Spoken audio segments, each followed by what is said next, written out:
Hey, beautiful people. Guess who's back? We have returned. We didn't die. We still survived. Yep, we are back, and everyone, welcome back to the Doesn't Make the Cut podcast. Man, whew, it's been some time. If you're new here, we're an Indigenous film and review podcast that you can only listen on Spotify, Apple Podcasts, wherever you get your podcasts, as well as YouTube. Yeah. And if you think we're worthy enough, please give us a like, subscribe, because we like to review movies, we want to build a community, and at the end of the day, you know what? We want to talk about movies. And today's movie is Prey. My goodness. My goodness. Pray, man. Non-spoiler review, really quick, just in case there's some people who have not seen it just yet. Your thoughts, non-spoilers. Non-spoilers. All right. So, if you haven't seen this yet, my goodness. If you are living in Canada, you can actually watch it on Disney Plus. And if you're in the States, you can watch it on Hulu. It is a Hulu original. It is The Predator against the Comanche Nation of a young warrior. And the young warrior, she's a female warrior from the Comanche Nation. And my goodness, it is a nice fresh start. And especially having the main character being from an indigenous background. Like, this is set like 300 years ago. And wow, it was absolutely amazing, badass. And if you're looking for a nice, it's not necessarily like a horror film. It is a nice freaking action movie, and definitely recommend. What are your thoughts on it, Mike? Absolutely. Like, I actually really did enjoy it. Far better than 2018's The Predator, but that's probably for a different podcast. Let us know if you wanted us to do a retrospective review of the Predator franchise. If so, type in Prey. Aside from that, moving on. I really enjoyed it. I had a really good time. Like, I've heard the reviews. It's been universally loved. Everyone enjoyed it, so I was excited. This is a return to form for the Predator franchise. It brings back the mystique and just how scary the Predator is, and just how much of a big threat this guy is. And my goodness, the kills on here, they can be really gruesome. Like, there's some parts on here where I'm just like, ooh, wow, that's gnarly, man. Yeah. No, man, that's for sure. That's for sure. Like, they don't shy away from the brutality of it. Yeah, it returns to a form of Predator that honestly, like, hasn't really much been there in quite some time. Like, I'm still like the OG Predator. Like, that's how Prey is up there. Like, it is up there. Like, it's like surpassed the OG Predator on Rotten Tomatoes. And you're right. Like, it's getting rave reviews because of how it is, and it's a very confined story. It's not taking over like this whole half of those planning. No, it's like it's a very grounded story, and it's also too like you get a lot of character development from our main characters in there, and fabulous like freaking acting as well. Like, the majority of the cast is Indigenous. It's amazing to see, seeing like, their weaponry, like just like their intelligence. Like, that's how, it was amazing and very like inspiring, really powerful to be showcasing Indigenous talent in a Hollywood blockbuster franchise in a very, not in any like cultural appropriational way. Like, the director, he's not Indigenous, but the way they went about it, I don't know, it was just really, really amazing to watch. It's not a long movie either. I actually really enjoyed. Yeah, no, absolutely. Like, sometimes a long movie can kind of make or break a movie. I can't think of any on top of my head where a movie did feel like it was too long. But I absolutely agree. You know, the indigenous talent was great, and there was a lot of respect to the culture. And I think there's like a isn't there like a cut where like the whole movie is actually filmed Yeah. in the indigenous language? Yes. Oh my goodness. Do you guys yourself a favor as well is check out the Comanche dubbed version of it. And I think that's freaking badass. Like to That is have badass. a whole feature film like being in this nation's language. That's incredible. Wraps up non-spoilers. Everything beyond that point, we're probably just going to delve into spoilers. So, non-spoiler review. Do I recommend it? Yes, absolutely. If you've been living under a rock, you have not seen this movie just yet, do yourself a favor. Go ahead and watch it.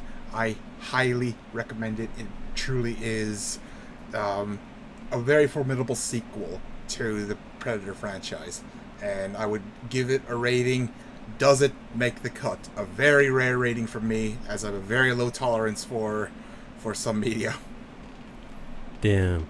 Yeah, dude. It absolutely like, you know, yeah, definitely makes the cut, and you know, it's a very like, it's not only like a action packed film, but like you get to like, you really care for the characters, and that is something that personally like the Predator franchise has not quite done in some time. You know, yeah, it's like a fun action movie, but like this was like, I don't know, it was also felt like not only like an action film with the Predator, but also a really nice coming of age story, and you're really rooting for the main character. So yes, definitely go check it out.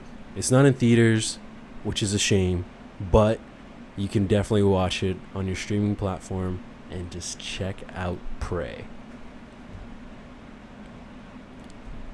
Okay, and we'll give everyone a final warning. Spoiler alert. We're going to talk about spoilers, so this is your last chance to click off and come back in, join us in the discussion about Prey. And yeah, so Prey, you're absolutely right, Nick. For fuck's sake, I'm sorry. Amber Midthunder. Wow, just wow, what a Oh performance! yeah. Jeez. My goodness. Yeah, her as Naru. Like, I actually do believe, like, I actually do believe that she is trying to prove her worth, but there's also like a certain vulnerability in her bravado where she chokes up on the last moment when she has her prey in sight. So that's more or less her arc in this story, where she has to accept the hunter's role and learn to take a life. And what better way to do it than killing the predator? Oh yeah. Yeah, and like in a way to show, like, you know, one of the greatest lines in this film, and it's amazing because like I've been seeing this around a lot. So listen to this quote. All right. You think that I am not a hunter like you, that I am not a threat. That's what makes me dangerous. Like, and you know, having, you know, having a female warrior going up against the predator, who is a vicious freaking alien, and you know, it's not about you know, your how muscular you look. It's, she goes with tactics, she goes with her skills, she goes with, you know, that throughout the movie, Predator sees her multiple times, and he has multiple times to go after her, but he doesn't look at it like a threat. You know, like, you know, we saw this when you know, it's kind of like been like, that's another really cool thing I love about the Predator. He has you know, he's not just a straight up stone cold killer. Like he kind of has like oh, what's the word I'm looking for? He kind of has like, not necessarily like don't know if it'd be like respect, but kind of like, I don't know. He has integrity. So like if someone is coming after him, he'll go after them. So that was like a really cool thing that they were playing off of. You know, something that we have seen in the past where somebody sees a predator and just like starts like shooting him up. But, you know, it kind of reminded me a lot of the first Predator movie, and as well as Alien versus Predator with the female lead in that one. Kind of was like a little bit reminiscent of that I found. You know, it's, oh my goodness, man, this movie, like everything about it, like just the storytelling, the freaking visuals, man, the sound design was like, the cinematography, man, was freaking beautiful in so many shots. Yeah, beautiful. Absolutely. Like I think Alberta is slow, like Hollywood North is slowly migrating to Alberta, whether it's because things are cheaper there or what have you. But either way, like Alberta is more or less the place to film period pieces. No, the cinematography was absolutely breathtaking, and they did put a lot of thought into this. And I do want to take us a couple chapters back about the Predator. This thing is an absolute unit where it fucking wrestles a bear. Oh. And when I saw that scene, like, Jesus Christ, I knew these things were strong, but I didn't know they were that strong.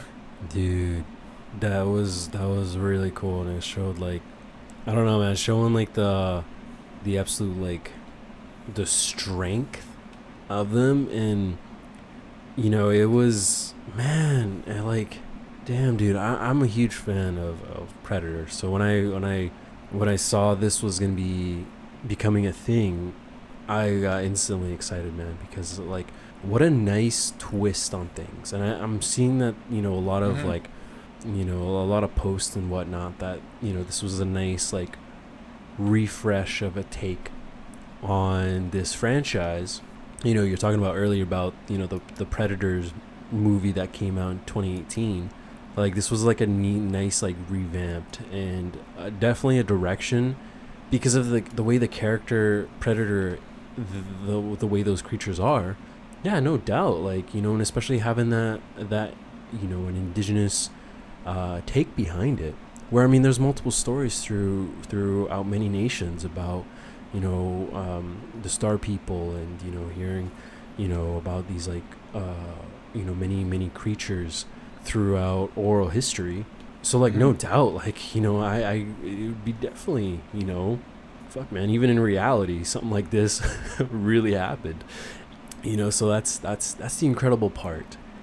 Yeah, dude, I mean, like, the one thing that I was very interested in was, like, the Predator design himself. Like, it's a lot different take, but considering, like, you know, even his, like, his weaponry was very, like, I don't know, man. It's a little more primitive compared to the modern ones that we know. Because there's no plasma caster. Instead, there's these homing darts that follow the laser. Those are sick. Yeah, that's pretty awesome. Yeah, I know the design itself is, like, really divisive. Like, a lot of people didn't really like the really small slanted eyes. I'm indifferent to it. Like, I don't mind going one way or the other. I would have liked to see the classic look myself, but I'm all for, like, seeing maybe as far as we know, like, it could be a subspecies of the Yautja. And yeah, no, like, I did like seeing, like, a little more primitive technology that it was using. Like, it's got, like, this really sick looking war club that turns into a bow staff, and certain traps that it uses, like those little disc things that wrap around limbs and just literally cut them off. Like, and, like, again, like, it just goes back to, like, the brutality of the Yautja, and especially when they're, like, especially in their younger years, 300 years ago. Yeah, you know, and that's the thing too. Like, I'll admit, like, when I first saw the design of them, it took me a minute, but then, like, considering, like, the time period that they're in, like, yeah, it could be like an offspring of. Have you ever played any of the other, like, Predator games? I played the the one ages back. Was it like Concrete Jungle or Oh, something like okay. that? I don't know if that was that like the more kind of recent one. Oh, Hunting Grounds. No, I haven't Hunting played that one. Grounds. Yeah, I haven't played it either, but I did watch some gameplay, and like they're like seen like there's like the different types of the was it Yautja? Yeah. Yeah. And like considering like the time period too, I mean it could be they could be a species where like they kind of evolve as well. So that's kind of where I was like I kind of just put that in my head like that could be to the predator that we know from the Schwarzenegger one.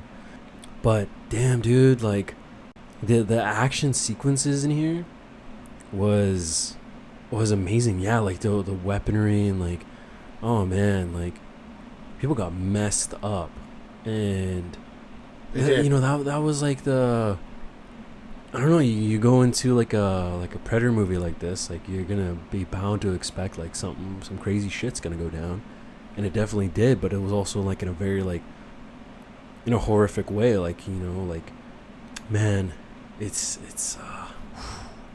I'm a huge fan of this. I don't know, man. It's just in a direction that's just been, like having, man, like It is really a step in the right direction because I know like the Predator hinted at a sequel, but that was not going to happen because it was really tone deaf on what it wanted to be. As for the director and the writers of who wrote this? Okay, so there's three writers in fact. So three writers, the writers and director basically.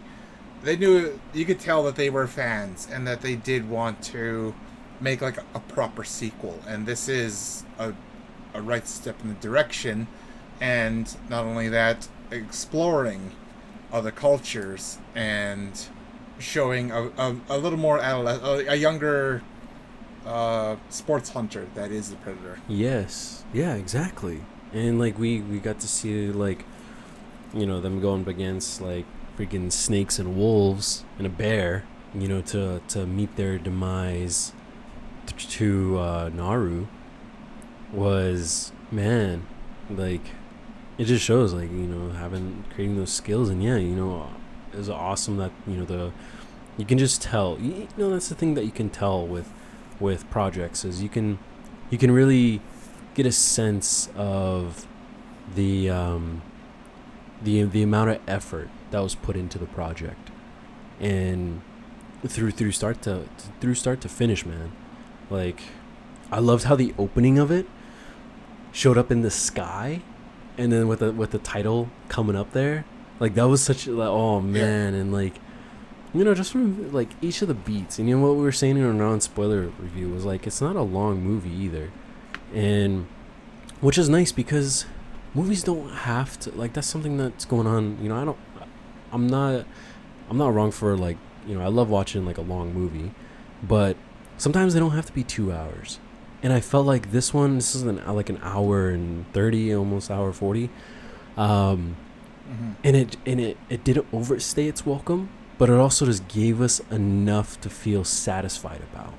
And that's another thing, it has to be like a nice happy medium, especially when you live in an age where people like to watch things that are like less than 10 seconds, so like that was like that's like through the story beat itself was, and it also like played some callbacks to certain things, when Naru like her bow, like when it got wet, and she was like trying to like shoot at the bear, and then it broke, and that was like playing off of like when her brother was telling her the story at the beginning of the film. Like it was just nice, like it's always nice to have those like callbacks and everything that integrates to the story when she's like in that quicksand or the mud, the sinkhole, and she was able to utilize that when she got stuck, and then able to like utilize that towards the end to capture the predator.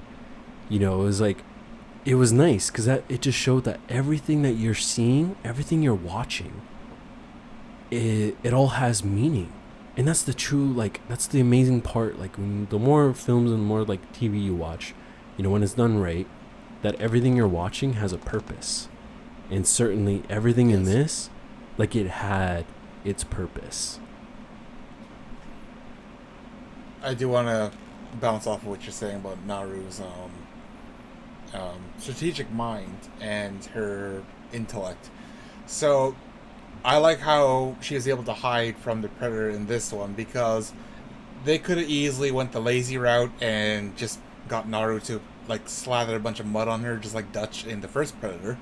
No, she actually used some traditional medicine and just like to make her blood really cold, and I'm just like, and they hinted at that a couple times already. So that's some great storytelling on foreshadowing and showing the cunning warrior that Naru is becoming. Yes. Oh my goodness. Yeah. Yeah, and the yeah, just like a very like in a very tactical way. And you know, that's just like the oh man, just whew, my goodness, man. Goodness. Dude, man. Like it's good. The very few cons I do want to touch on before we do continue gushing. Some of the special effects weren't that good. Like the cougar, like that didn't look too good, in my opinion at least. And shit, there's something else I forgot what it was. I get it, man. You know, it wasn't to like the Revenant standpoint of visual effects on some of the animals. I did find it with like the snake and the wolf. That was pretty good. But yeah. I think with that mountain lion there, I did see a little bit, but not enough to like take away from a lot of things. You know what the biggest fucking gripe I had with this though, man? We didn't get to see it in theaters, dude. That's true. Dude, man. No, I feel like this would have been a fucking. I mean, Hulu has went and said like this was like their biggest, what was it, like their highest watching or highest viewed content on their platform, and that's saying a lot because they have a lot of stuff on there. Yeah, I think streaming sites does their success by minutes. It makes me wonder how many minutes they did clock into Prey, because it really is a great movie. Like, I enjoyed the hell out of it. And do I want to see a sequel? Absolutely. And I'd like to see other cultures, maybe like Predator coming after an African tribe. Maybe someone from the Aztecs, and maybe that may explain. They could like add like an explanation of why the Aztecs were so advanced, because you know the Predator was like, yo, we'll take you under our wing. So yeah, oh dude, that'd be insane to have. And especially like, I don't know, yeah, the ceiling on this is like, you know, the amount that you can tell all over the world. Like, this just shows like what you can do with this franchise. Hell, man, yeah, going to like the Aztecs, having it over in Africa, freaking go Predator against. I know I was seeing one of them where it's like a post that someone was saying like Predator against like a samurai warrior, like that'd be dope. That would be dope. Yeah, and you know, like the amount of stuff that you can do with this. But even towards the ending of this as well, like you saw the very end of. You know that the drawings on the rock drawings. Yeah, and like, what are your thoughts on that ending where like all the Predator ships came above the village? One thing they like to do is cover their tracks. They want to make sure they're not noticed. So I think it's more of like a grim reality that this tribe was probably wiped out to preserve their identity. So at least that's my interpretation of it. Who knows? Maybe they found them worthy and probably invited Naru for something. Like with AVP, Remember when she the Yeah. the main actress in that, like, Predator gave her a bunch of like weaponry.